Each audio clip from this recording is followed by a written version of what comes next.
Liberty Forge, the gang, boy. Florida truck meet in Miami. My truck's gonna get stolen. Boy, your truck, the people commenting this stuff, they have crappy trucks that nobody wants to steal your 99 Chevy 1500 on some cast wheels, buddy. They want the big boy trucks. So yeah, you guys heard it here first. Daytona truck meet, moving down to Miami. It's going to be at Homestead, 45 minutes from South Beach, Miami. What y'all think? Make sure y'all do a burnout on that like button, and make sure y'all spool up and subscribe, baby. Sean O'Connell YouTube channel. All right. So Jordan finally released the date today. It is February, and honestly, that gives us plenty of time. People have been complaining about the date of the release of the location. Everybody's been giving Jordan a hard time. You guys don't understand, man. He's got to sign contracts. He is literally renting out a NASCAR speedway to hold this thing, right? For you kids that don't understand that, like, that's a big deal to book a venue like that. You're talking, I don't even want to know what he paid. It could have been $20, $30, $50,000, and that's pretty conservative. I think it could probably be a lot more than that. But you got to think about that. He's got to book the venue, tens of thousands of dollars. He's got to get the vendors all set up, sell those spots for $5,000, $10,000, however much, right? Settle up all the contracts for that. He probably didn't want to pay for the venue and not have vendors come on board. So he was probably waiting for some vendors to come on board. American Force is a big vendor. TIS, my boys at Liberty Forge, they're a huge vendor, all right? All these companies, you guys don't realize that they pay the person holding the venue for space to set up their booth at the show. So you got to think he had to book the venue, he had to book vendors. He's got to get his money all right. If you do this wrong one time, that could break you. And I've been going to Daytona Truck Meet since before it was Daytona Truck Meet, when it was like an unofficial meet, and we would just go and meet on the beach. Jordan had the vision to, hey, how can I take this thing and grow it and make it huge? And I bet he's made a bunch of money, and he deserves it, because I'll tell you that these events are not easy to hold. I can't imagine holding these events. There's just so much stuff wrapped up in it. Booking security, booking people for food.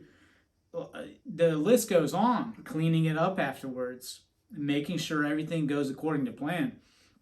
Selling the tickets to all the people that are going to be showing their trucks, selling all the other stuff. And you got to remember, like, when we had the COVID stuff back, happened a couple of years ago. Here we're in 2022 now. Some of these shows kind of suffered because of that. Daytona, it wasn't as big that year, and there's restrictions and stuff like that. So you guys got to remember, for these people holding these shows, it's been kind of rough, because they had some money on the line, and some of them lost some of that money for those venues that they booked. And it's kind of tough.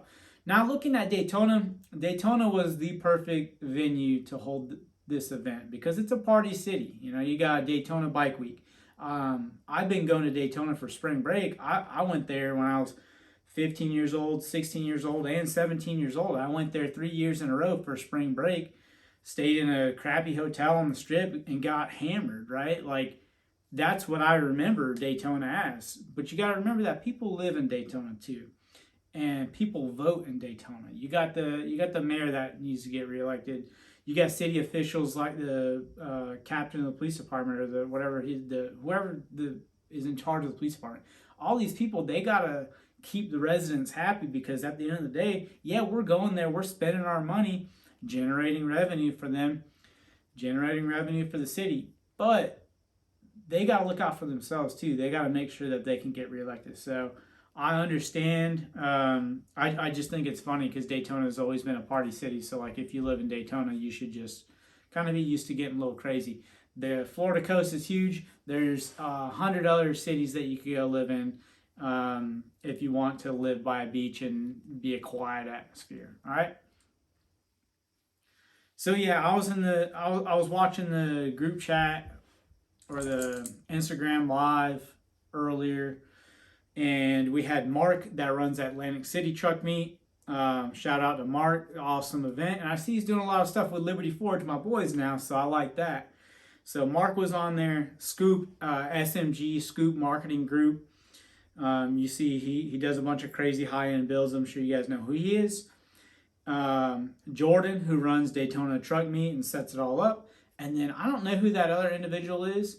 I think he owns some lighting company. I'm not sure. Forgive me. I'm sure he's probably well known in the community.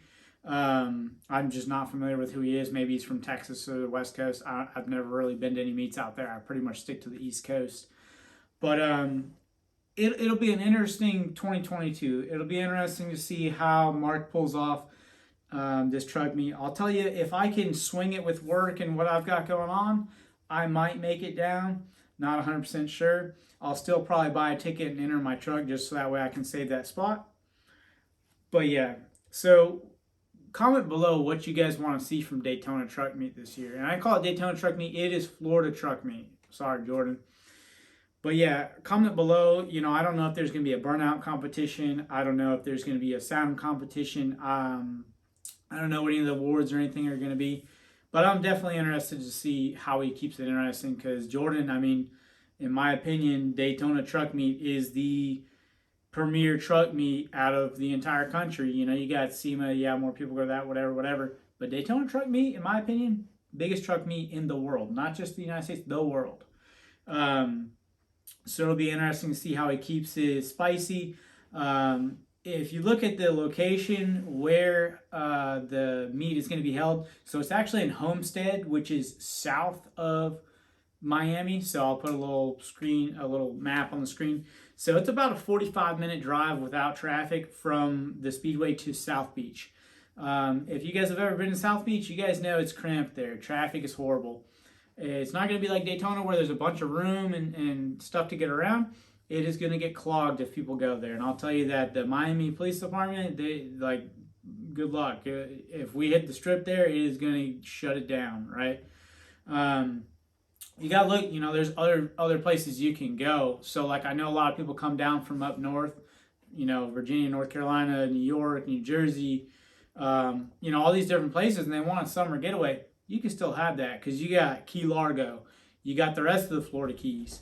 You got South Beach, Miami. You've got all this coastline. You could literally stay where you want and have a good time, or hit the truck meet, and then during the week when hotel prices are cheaper on the beach, stay at the beach during the week and then stay a little closer to the Speedway during the weekend for the meets. Personal opinion. I'll tell you, if you guys are going to book a hotel, I would go ahead and book a hotel right now because this is held in the middle of summer and Miami is a very busy place and a lot of these rooms and all these places will sell out. In addition to that, the rates will skyrocket the closer that we get to the event. Today was when the event was officially released, so I would book right now because you'll probably get the best price on that hotel room. And if you guys end up changing, most hotels have where you can change the thing in, you know, 72 hours prior and get all your money back. So go ahead and book a hotel right now just in case. I'm going to book one. Like I said, I don't even know if I'm going to go. I'm going to buy my ticket for the show. I know that's not going to be refundable. Not a big deal. And I'm going to buy a hotel room, which I can get the money back for the hotel room. So make sure you guys comment below with what you guys want to see at the new Florida Truck Meet and how you think it's going to go. I've seen a lot of people making jokes saying trucks are going to get stolen, chop shops, and I'll be honest, man, like down in Miami, there's a bunch of chop shops, and a lot of times when you are around Florida and your truck gets stolen, it ends up in Miami at chop shops or in Miami at the port to get shipped to another country. So I'll say if you guys are bringing a truck, my buddy Jeff, he got his truck stolen in Daytona a few years ago when we went for a Daytona Truck Meet. Shout out to Jeff. Yeah, just make sure you guys lock your stuff up. And these boys in Miami, they don't play. They will take your truck, all right? You think just because it's locked, they're not going to take it? Trust me, they will take it. I don't care if it's got an alarm. I don't care if it's got this and that.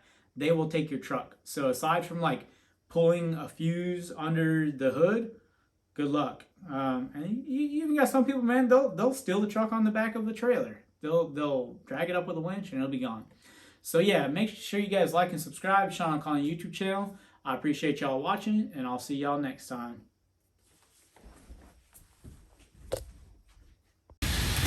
Alright, y'all, first look. Got the wheels and tires mounted.